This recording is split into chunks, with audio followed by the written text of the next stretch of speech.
నమస్తే అన్న, అందరికీ నమస్కారం. ప్రస్తుతం కువైట్ దేశంలో మనం చూసుకుంటే ఆన్లైన్ మోసాలు రోజు రోజుకు పెరిగిపోతూ ఉన్నాయన్నమాట. ప్రస్తుతం స్వల్ప కమిషన్లకు కూడా కొంతమంది మనం చూసుకుంటే కానీ ఇటువంటి ఆన్లైన్ మోసాలు అయితే చేస్తూ ఉన్నారన్నమాట.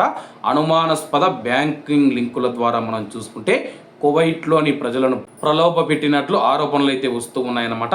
ప్రస్తుతం ఒక కువైట్ మహిళ మోసపోయినట్లు పోలీస్ స్టేషన్లో ఫిర్యాదు చేసిందనమాట.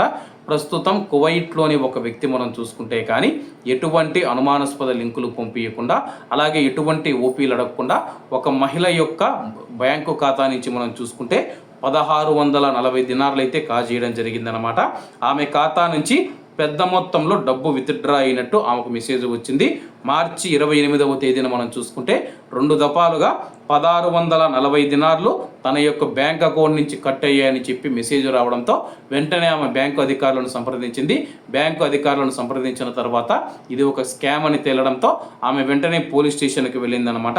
పోలీస్ స్టేషన్కి వెళ్ళి నేను ఎలాంటి కొనుగోలు చేయలేదు, అనుమానాస్పద లింకులపైన క్లిక్ చేయలేదు, ఎలాంటి ఫోన్ కాల్స్ అందుకోలేదు, ఎలాంటి యాప్లను డౌన్లోడ్ చేసుకోలేదని చెప్పేసి బాధితురాలు ధృవీకరించింది. తాను ప్రత్యేకంగా ఎవరిని నిందించడం లేదని ఆమె నొక్కి చెప్పారు. కేసు నమోదు చేసిన తర్వాత దానిని క్రిమినల్ ఇన్వెస్టిగేషన్ డిపార్ట్మెంట్కు పోలీసులు అప్పగించారు.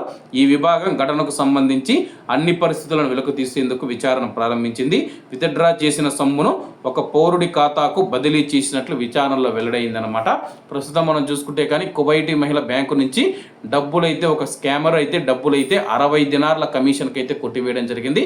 ఆ తర్వాత మరొక కువైటీ పౌరుడి యొక్క అకౌంట్కి డబ్బులు బదిలీ అయ్యాయన్నమాట, ట్రాన్స్ఫర్ అయ్యాయన్నమాట. కాబట్టి అందరూ బాగుండాలి, అందులో మనం ఉండాలి. అందరికీ నమస్తే అన్న, జై హింద్.